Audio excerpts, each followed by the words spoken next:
Halo kawan cerita, kembali lagi kita di program Pas Kaliba, program Asik Siniar, Kenali Perubahan. Bersama saya dengan Rizky Andrian, host baru yang belum pernah ketemu sama sekali di program Pas Kaliba ini ya. Jadi kalau kita biasanya ngobrolin tentang kegiatan BPS ya, mulai dari kegiatan sensus, survei, kemudian juga kita diselingi kadang-kadang dengan pengadaan barang seperti apa, atau juga kegiatan administrasi secara umum di pemerintahan. Nah kali ini kita akan membahas sesuatu yang berbeda. Ya, di mana kita akan membahas mengenai jabatan fungsional ya sempat dulu dibicarakan yang hangat-hangat itu ya sekitar beberapa bulan yang lalu, namanya peranata komputer, ya kan? Nah, untuk itu kita spesial kita datangkan ya dari pusat yang istilahnya dia sudah lama berkiprah di peranata komputeran gitu ya. Nah, sekarang posisinya ada di level namanya peranata komputer ahli muda, ya kan? Langsung saja kita, nggak usah saya panjang melebar, saya langsung aja kita sambut ya, Mas Aris. Gimana kabarnya Mas Aris? Sehat. Alhamdulillah ya. Jadi kalau saya dengar kemarin dari tim yang melakukan penjemputan ya kan dari bandara ke sini terus melakukan kegiatan, katanya Mas Aris sudah lama ya, udah sering lah ke Medan gitu ya, bolak-balik gitu kan ya. Jadi sudah istilahnya udah biasa dengan suasana di kota Medan gitu ya Mas ya. Nah, jadi kan kalau kita lihat nih peranata komputer ini kan kesannya kayak kayak IT banget gitu loh, ya kan? Tapi sebenarnya kan kalau yang di kegiatan secara secara perkantoran itu kan banyak levelnya tuh ya Mas. Ada yang jadi enterprise architect ya, ada juga dari software developer, ada juga database engineer, macam-macam lah gitu. Nah, Mas ada sendiri itu jatuhnya di mana sih kalau di peranata komputer itu? Oke, sebelum saya jawab ya, kita ngopi dulu. Oh silakan Mas. Sayang kopinya udah dikasih. Iya.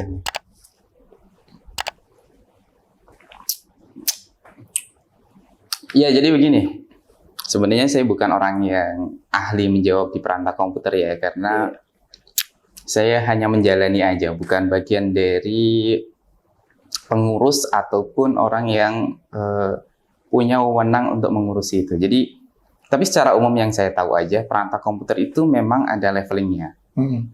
Jadi yang paling bawah itu kan biasanya pelaksana ya, paling pelaksana. Kemudian ada di atasnya ada pertama. Di atasnya lagi ada pertama dulu, terus ahli muda, ahli madya, baru paling top utama. Betul. Kalau Rizky sendiri apa sekarang? Saya sekarang masih pertama. Oh, pertama. Menuju ke muda. Mau hukum ya? Sudah hukum kemarin untuk pertama. Hukum. Oh gitu, oke. Jadi kira-kira seperti itu. Sebenarnya level-level itu menunjukkan level, kalau paling bawah itu biasanya lebih teknis dia sifatnya, lebih teknis, lebih kerja kasar lah begitu gampangnya ya. Yeah. Semakin tinggi itu lebih ke sifatnya manajerial dan juga governance. Jadi memang kalau ngomongin seperti itu sebenarnya kayak faktanya secara aturan seperti itu. Tapi sebenarnya fakta lapangan itu sangat tergantung pada pekerjaan yang ada di tempat kita kerja. Oh gitu ya Mas ya. Jadi kalau betul. Sekarang kan zamannya tim ya. Berarti kan di tim kita itu fokusnya apa? Kita berbeda dapatnya gitu ya porsi kerjanya. Tergantung apa yang sedang kita pegang. Jadi kalaupun misalnya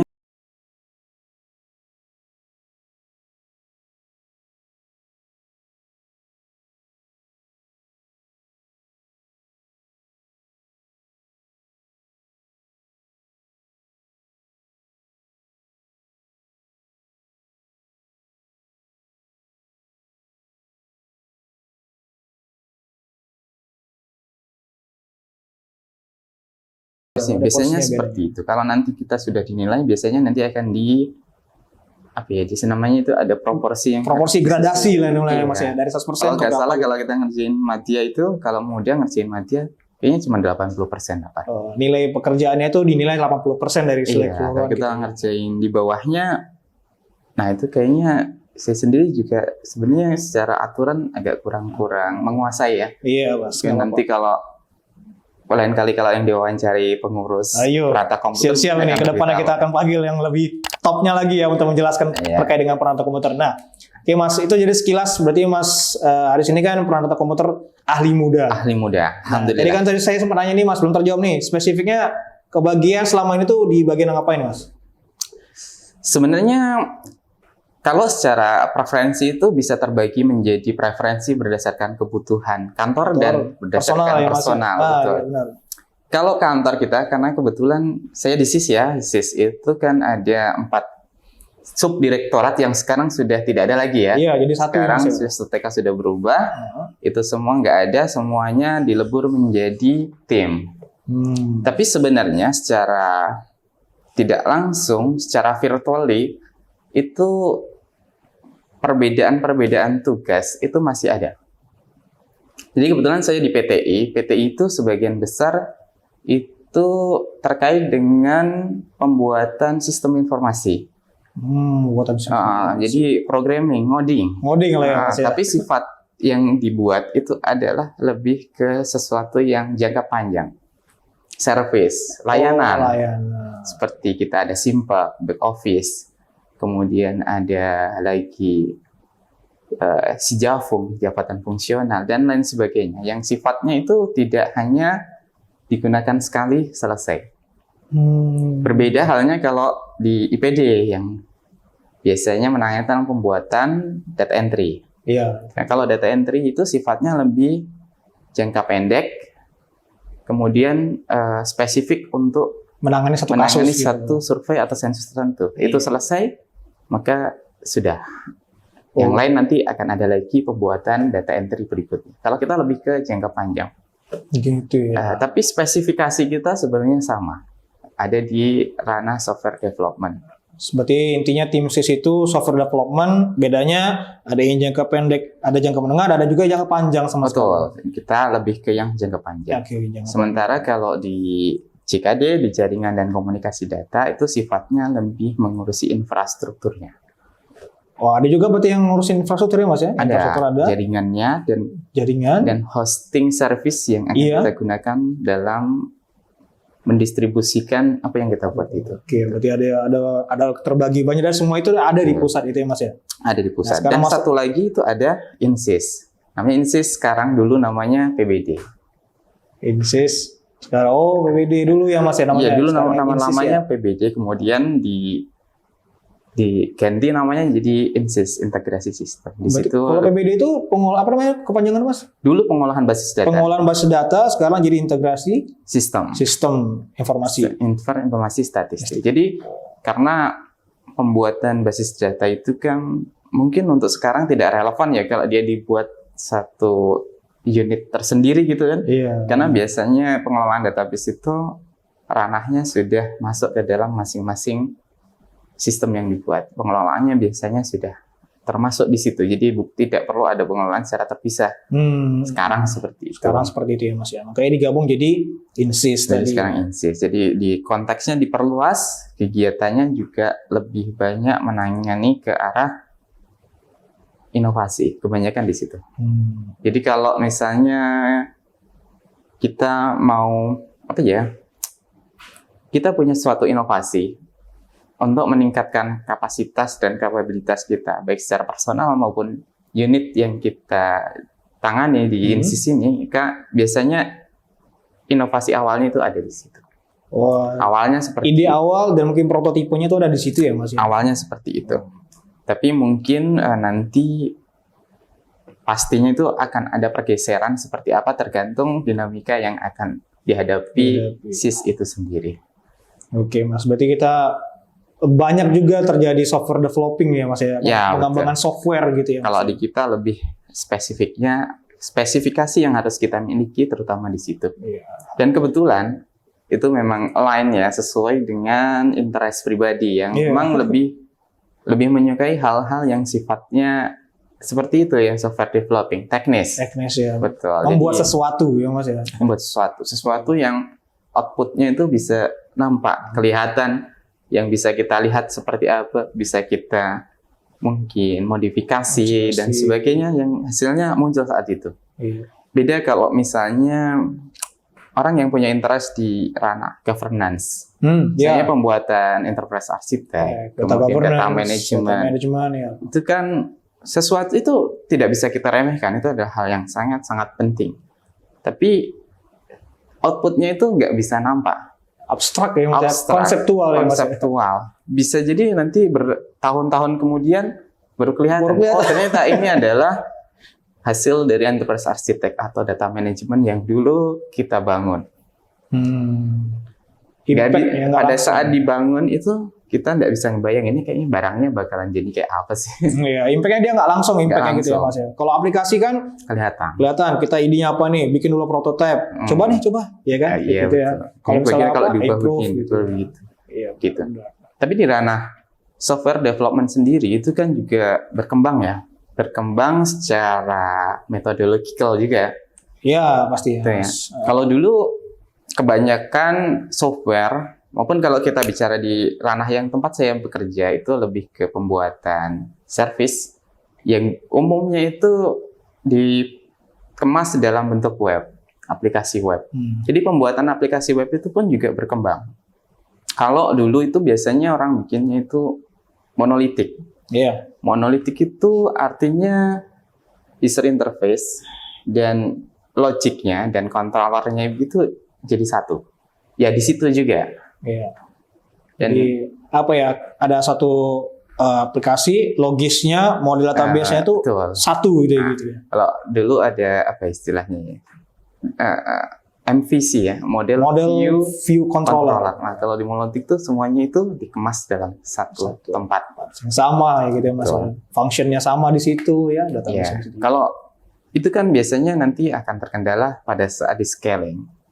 Ketika dia butuh mungkin pemrosesan yang lebih tinggi lagi kemampuannya, maka scalingnya itu harus dilakukan secara keseluruhan. Itu semua harus di scale.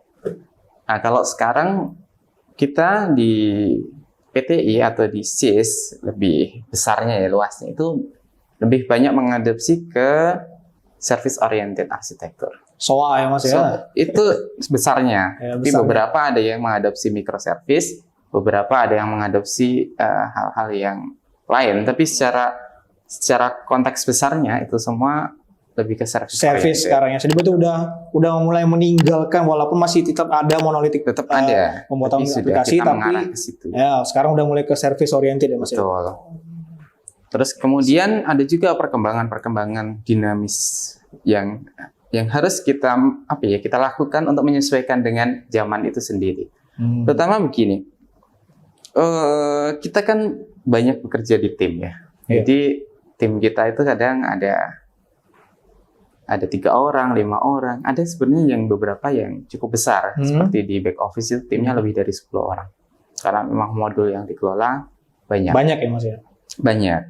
Nah, di situ kan kalau kita tidak mempunyai suatu cara kerja yang jelas, nanti akan terjadi kayak konflik ketika kita melakukan pengembangan aplikasi itu.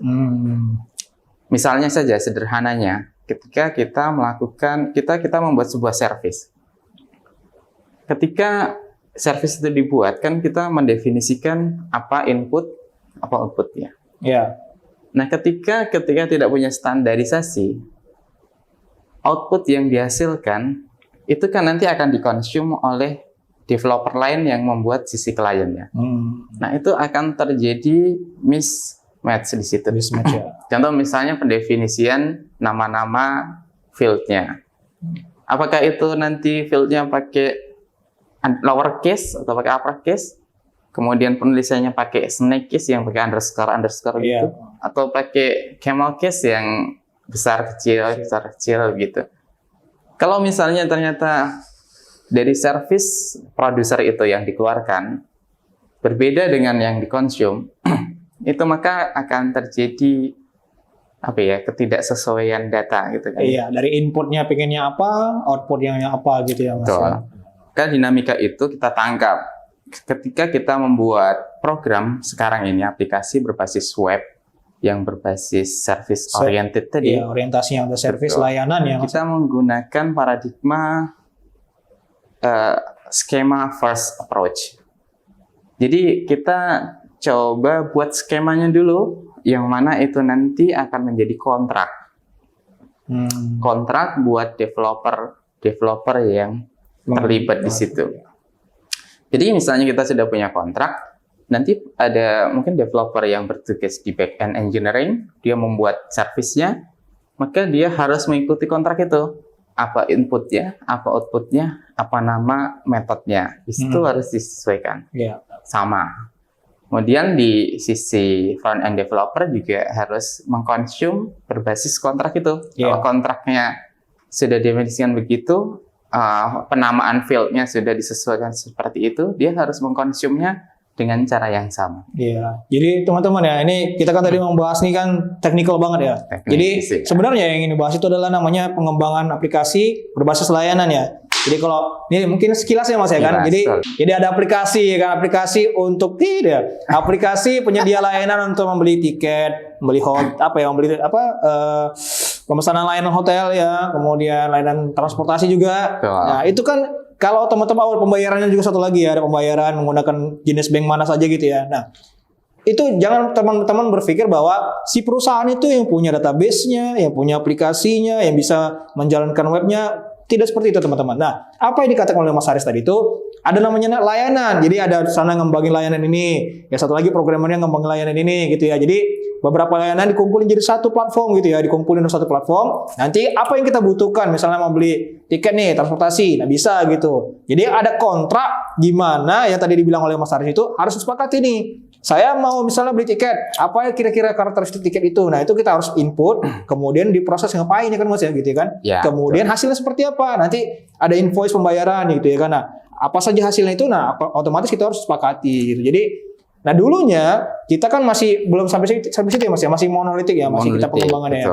Nah, sekarang kita udah beralih ke service oriented architecture namanya gitu ya. Jadi berarti Mas, kalau kita lihat berarti udah banyak dong teknologi-teknologi yang terbaru dipakai di BPS ya Mas ya? Ya, teknologi cukup banyak berkembang. Misalnya nih ya, untuk kita bicara service oriented architecture sendiri.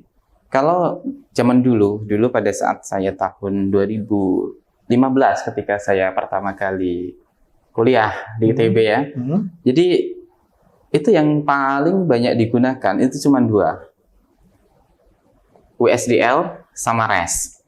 Itu adalah teknologi yang common pada saat itu, yang umum digunakan. Masing-masing itu punya perbedaan. Kalau WSDL ini punya kontrak dia.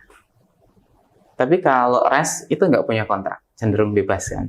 Bebas. Pokoknya apa aja diterima, keluarannya juga bebas-bebas saja, terserah. Namanya juga apa kepanjangan REST Mas? Representation apa ya saya pokoknya itu stateful. Stateless gitu ya. Ya, tapi kalau sekarang itu opsinya sudah semakin banyak. Tapi ketika kita memilih apa teknologi atau apa kontrak yang kita gunakan, berapa hal itu perlu dipertimbangkan.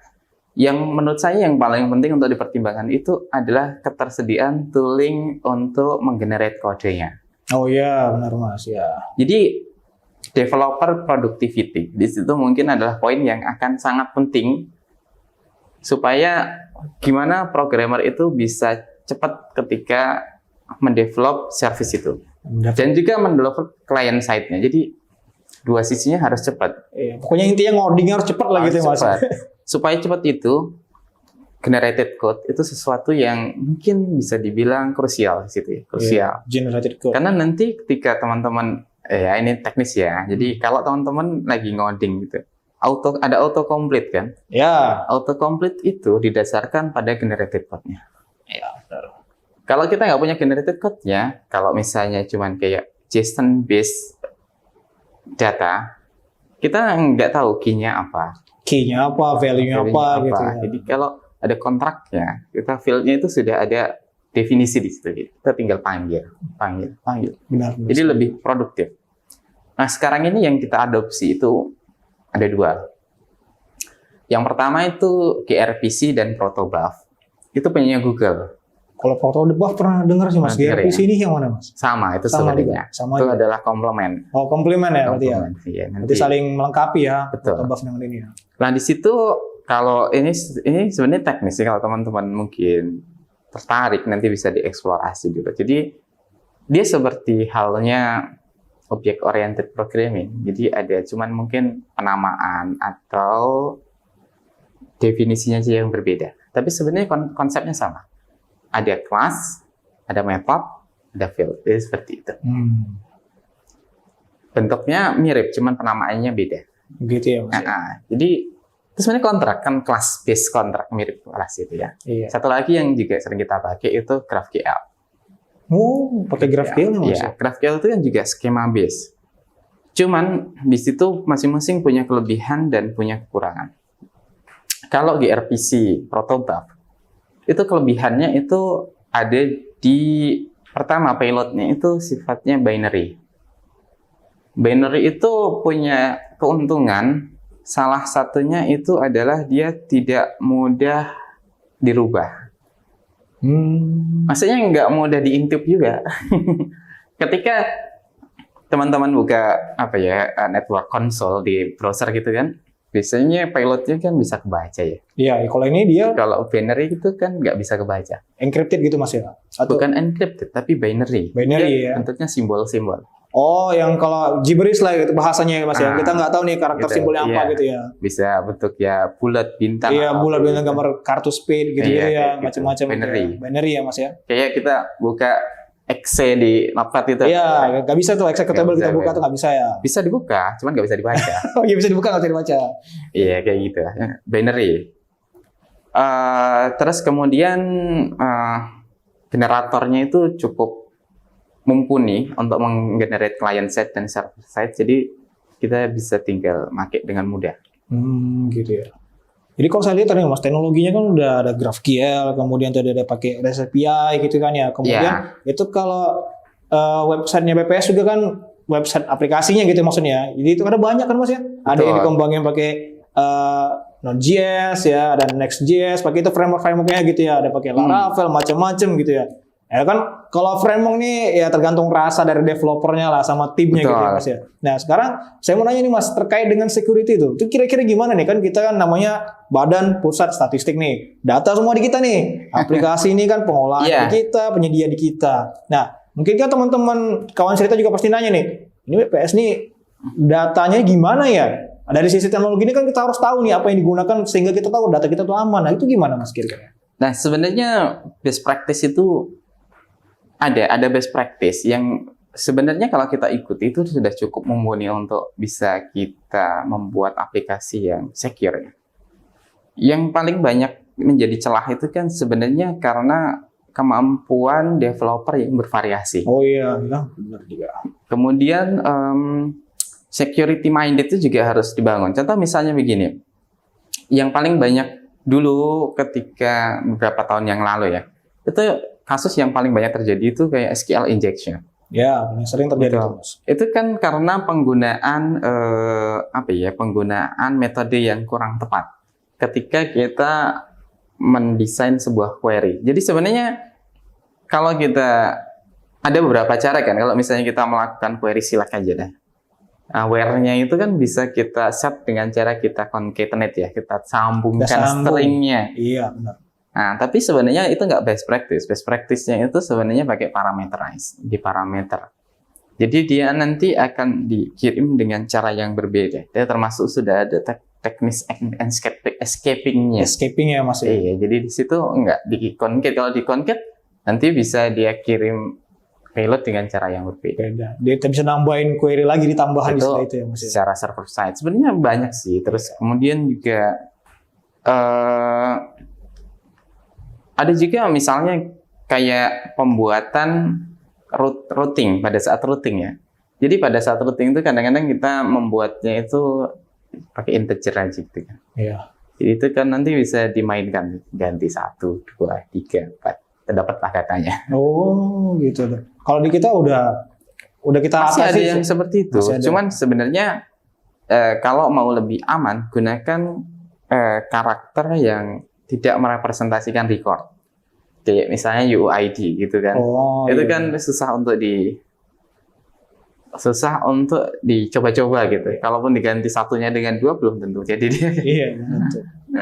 Jadi kayak gitu. Jadi memang itu masih agak-agak belum terbangun lah. Maksudnya pemahaman antar developer itu masih bervariasi dengan hal-hal semacam itu. Tapi untuk aplikasi lain, kalau misalnya pengolahan data kita tuh sudah dijamin ke pengamanannya gitu ya Mas ya. Karena kita sudah pakai jaringan yang tersendiri VPN ya. Iya, kalau untuk itu ya memang salah satu pengamanan yang paling efisien sih menurut saya sih semuanya diakses via VPN. Oh gitu. Cuman memang ada constraint-nya, terutama terkait infrastruktur VPN itu sendiri. Oh iya benar. Kalau VPN-nya cukup mumpuni, dia bisa menghandle akses dari Iya. seluruh pegawai seluruh Indonesia, bahkan untuk konkurensi yang sangat tinggi. Iya, jadi diakses bareng-bareng gitu kalau Ya, misalnya iya. bandwidth-nya besar gitu kan ya, VPN-nya juga bisa menyanggupi bandwidth segitu besar ya, berarti oke Iya, gitu ya Mas ya? betul. Jadi sebenarnya kalau mau dibuat publik itu ya bisa-bisa aja, cuman kita harus melewati serangkaian pentest dulu. Penetration test. Ya, Jadi sebelum dia itu benar-benar dipastikan bebas dari security. apa istilahnya? Threat, gitu ya. Security attack ya Mas ya, Iya, serangan jadi sini. memang- Cyber security ya Mas ya. Jadi itu bukan ranah saya. Bukan ranah Nanti Mas ya. kalau Iya. kalau ada orang Gampang jaringan Mas, gitu. kita ngomong gini kan nge-blur out gini nanti ntar tamu-tamunya yang kira-kira ahli dari pusat kita datangin nanti gitu kan untuk ngejelasin masing-masing. Iya. Karena memang di BPS sendiri kita sangat menjamin kerahasiaan data, keamanan data gitu ya, dan juga ketersediaan data gitu. Jadi bagi kawan cerita di sana, kalau misalnya ya, data kita tuh gimana kok di BPS? Kalau di BPS kita akan jamin bahwa data itu aman gitu ya. Karena kita tadi pengolahan dari mulai daerah sampai ke pusat kita pakai jalur tersendiri, VPN tidak bisa diakses orang gitu ya. Kemudian kita pada saat kita menyajikan pun kita hanya menyajikan namanya statistik. Informasi yang sudah kita olah tanpa ada data yang by name, by address gitu ya Mas ya? Iya, Nah, betul. oke. Jadi kita usahakan bahwa masyarakat Indonesia bisa menikmati data tanpa data itu bisa hilang atau dicuri orang lain seperti itu, ya kan? Jadi kita tadi udah bahas teknologinya yang digunakan apa, dari sisi keamanan seperti apa. Nah, saya mungkin ini agak sedikit penasaran gini Mas, karena kan kalau di kabupaten itu, kabupaten kota ya terutama ya, itu kan kalau namanya pengembangan software itu biasanya dilakukan sendiri. Biasanya Iya, kan masing-masing saya ya. punya ide nih mau bikinin dashboard gitu ya, dashboard untuk melihat apa istilahnya ya, monitoring suatu kegiatan gitu ya, pemantauan kegiatan itu udah dilakukan sampai di mana gitu. Nah, itu kan bisa sendiri buat nih. Apakah di pusat itu juga satu orang gitu? Misalnya tadi satu tim ada 10 orang, apakah masing-masing buat aplikasi atau ada kolaborasi di antaranya gitu, Mas? Sebenarnya begini ya, memang kayak pembuatan software dengan tujuan yang spesifik, itu inisiatif yang bagus. Kayak orang-orang daerah itu saya yakin banyak yang pintar-pintar. Ketika mereka butuhkan ada dashboard, mereka bisa dengan mudahnya bikin dashboard gitu kan. Bahkan beberapa dulu pada zaman saya masih di daerah itu sangat-sangat masif sekali aplikasi untuk terkait perkantoran kayak persuratan. Gitu ya, Iya. ada persuratan, Aplikasi surat ada menyurat ya. aplikasi surat tugas, Surat tuh. ada task management gitu kan, Iya. banyak sekali pada saat itu. Sekarang saya rasa masih banyak juga digunakan. Tapi sebenarnya itu inisiatif yang bagus. Cuman nanti ketika misalnya kita adopsi itu secara masif seluruh Indonesia, itu gabungin datanya agak sulit. Ya satu punya data ini, ya satu Iya, bikin gini datanya, ya satu bikin gini terus digabungin bingung nih. Iya. Yang mana yang bakal jadi patokan? Ya memang itu dilematis ya, karena begini, kalau semua pengembangan aplikasi itu diserahkan ke pusat, kita itu sebenarnya ya memang pegawai kita banyak sih, mungkin ada 100-an ada. Cuman kalau dibandingkan dengan tugas-tugas yang tersedia, itu sebenarnya masih sangat-sangat kurang pegawainya. Overload lah berarti pekerjaannya. Overload. Jadi banyak sekali di kita itu satu orang tuh bisa menangani mungkin 3 sampai 7 aplikasi Wow. dalam satu waktu ya. Dalam satu waktu tuh? dalam satu waktu. Jadi bayangkan saja nanti ketika kita lagi bikin A, ditanyain sama si B, seperti itulah kondisinya. Jadi apalagi itu di kita, di tempat kita kan ada banyak sekali. Kalau model-model software yang sifatnya service layanan, itu kan jangkanya panjang ya. Iya. Jadi bukan cuma ketika aplikasi itu selesai, maka tugas kita selesai. Masih ada perawatan, Maintenance-nya ada, maintenance-nya ya. improvement-nya pasti ada. Kadang ada minor juga, permintaan misalnya ditambahin fitur A, fitur B, fitur C. Jadi nggak selesai kita. Sementara ada permintaan untuk pembuatan software yang lain. Jadi sementara kita mengelola yang A, kita ngisiin yang B. Nanti begitu terus. Jadi itu software tuh hampir nggak pernah pensiun kan ya. Jadi sementara yang dibikin nambah terus.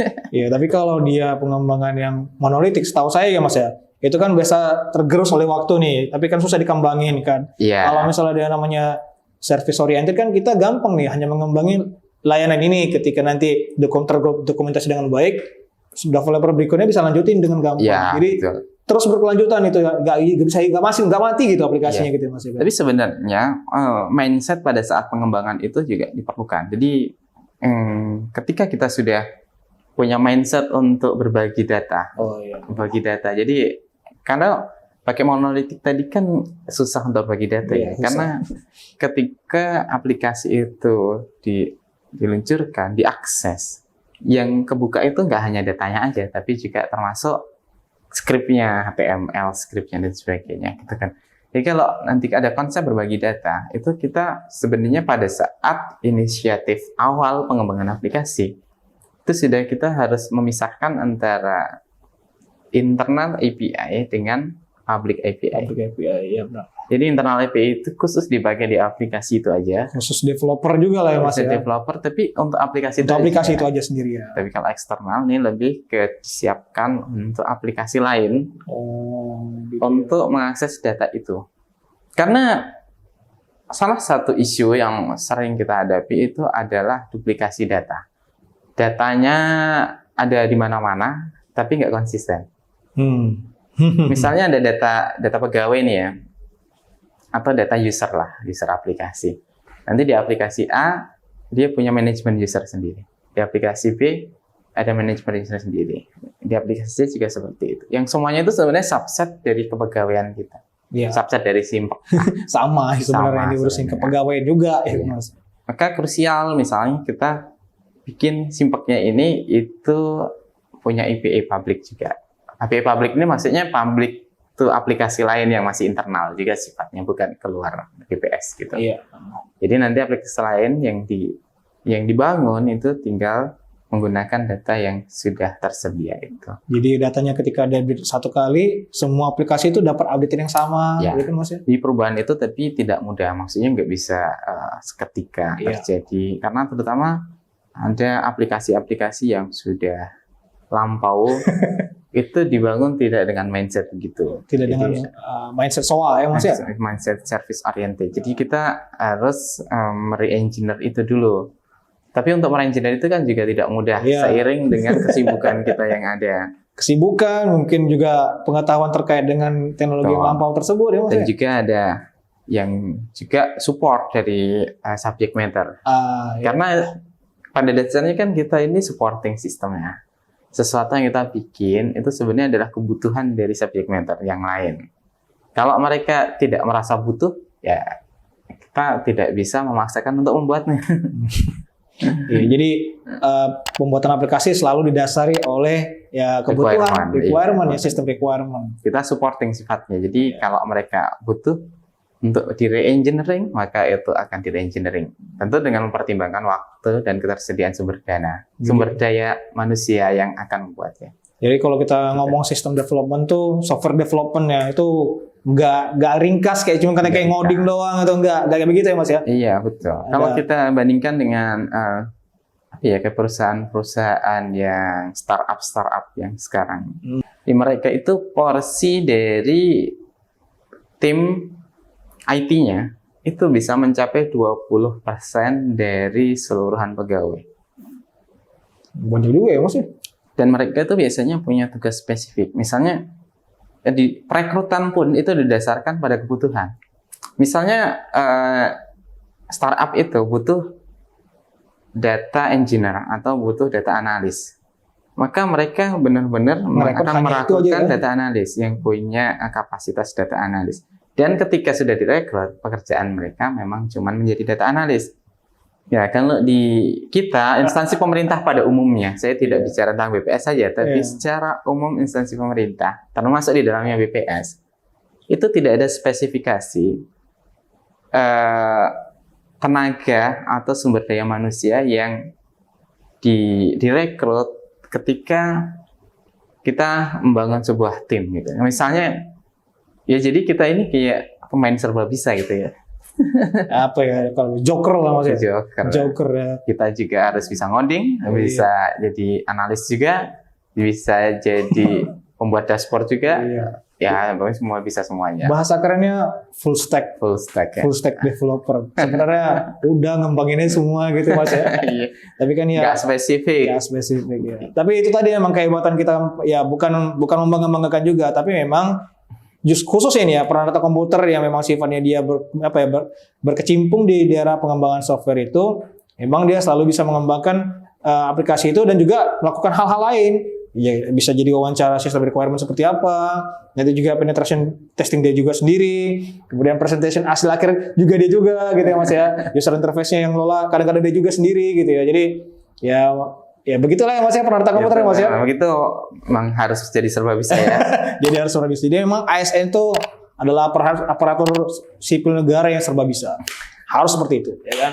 Yang terakhir Mas, jadi kan kalau kita bahas tadi itu kan kelihatannya kan Mas Aris ini banyak nih ya yang udah dikembangin gitu ya di dalam diri sebagai seorang ASN ya Mas ya. Iya, betul. Ada nggak kira-kira sampingan lain Mas? Karena kan ini banyak nih pengetahuan ini Mas. Berarti kan skill ya kan, skill orang ini. Berarti kan punya banyak skill. Nah, bisa nggak itu kira-kira dipraktikkan di tempat lain atau Mas sendiri juga sebagai praktisi di tempat lain? Jadi memang betul itu. Jadi kadang coba sekarang sebelum saya jawab ini, coba kita buka mindset kita ya. Kadang kita itu punya preferensi, kita punya keahlian tertentu, kita punya kemampuan yang memang kita suka menjalaninya ya. Tapi terkadang ketika kita di kantor itu kita tidak mendapatkan environment yang sesuai dengan apa yang kita geluti, yang kita senangi begitu. Jadi kita anggap orang-orang yang memang dalam tanda kutip namanya freelance ya. Orang-orang yang melakukan freelance itu adalah orang yang memenuhi hasrat yang ada dalam hatinya. Di luar dari profesi yang sehari-harinya Mas. Tapi di situ saya bukan orang yang kontra atau orang yang pro. Tetapi secara umum ketika seseorang tersebut dirasa mampu untuk melakukan kedua-duanya dengan seimbang, profesional juga profesional, artinya dia freelance juga, tapi dia tetap melaksanakan pekerjaan kantor sebagai mestinya. Itu menurut saya sih sesuatu yang positif, karena dia tetap bisa berkecimpung, menggeluti, mendalami secara praktikal apa yang memang menjadi minat dan bakat dia.